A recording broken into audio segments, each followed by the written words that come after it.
What is leverage in financial markets trading? Let's talk about that in this short video.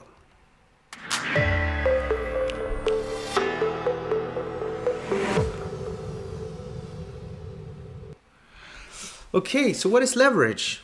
Well, it's something that allows you to multiply your exposure to a financial asset. Well, what does that mean then? Well, I like to compare it with buying a house or buying a flat. So say that we want to buy a property and it costs $500,000. Most people, they don't have $500,000. So what they do is they go to the bank. And when you go to the bank, they say, okay, what's your deposit? In this case, we have a $100,000 deposit. So we have $100,000. The bank is going to lend us $400,000. In total, it becomes $500,000, and we can pay the seller. Now, if you take $500,000 and divide that by $100,000, then that's 5 times. That is financial market. Oh, that is leverage. Now, when you're trading, it works the same. So say, for example, you want to buy something worth $500,000. Say you want to buy $500,000. You can do that even if you don't have $500,000. In this example, we would have a deposit of $100,000. So then our effective leverage would be 5 times it. So what is margin then? Margin is the deposit. So in the property example, we wanted to buy for $500,000 with $100,000 deposit.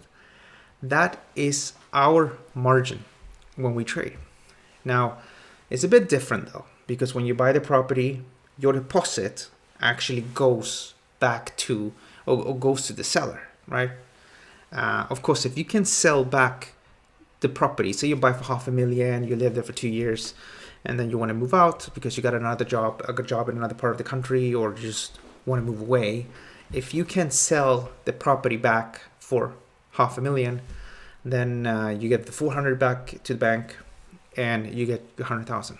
So something similar to that when you trade financial markets. So you would usually say buy for $500,000, but the broker, they set 100,000 to the side.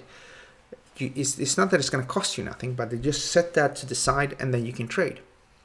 And when you have depleted your deposit, they would usually close your account. So you need to bear that in mind, because it might sound great that you can buy with leverage, but there's also higher risk with that. We're going to talk about that in a minute or two. So for example, if you would buy for $500,000 and then that position goes against you because something big happened, as soon as you depleted your deposit, then that would be when you're getting a margin call, and the broker will effectively close your position. Now, the deposit is what we call margin. So you can see that there's a relationship between the deposit size and the position and the leverage. So there's a simple formula for that. Take whatever you want to buy and divide that by the leverage, and that gives you the margin. So let's bring out a calculator. Here it says 20 to 1, so that's 20 times leverage. Here's 30 to 1, so that is 30 times leverage. So say, for example, I want to buy something. I want to buy something for, say, $50,000. And I know that the effective leverage with my broker is 30 times. Then 50,000 divided by 30, that means that to buy a whole open a position for 50,000, I need to put $1,666 as a deposit. And that is also the equivalent of 3.33%. So half 50,000 by 0.0333 is pretty much the same amount as we had before. And that is the relationship between margin and leverage. Now, when we're trading, let me explain how that would work. So we're trading a currency, right? And we have 30 to 1 times leverage. We want to buy one lot. That will be 100,000 units. So we want to control a position with worth $100,000, and we know that the leverage is 30. So that means we need to have $3,333 to open that position, and we control this. Now, this is really important to understand. So when you're making profits and losses, you actually do that on the total figure. You don't do that just on your position. So if this position goes up with 1%, then that would be a profit of $1,000, right? So $1,000 profit. Now, $1,000 over your deposit, that's 30 times the money, more or less, right? So that's the great thing with leverage.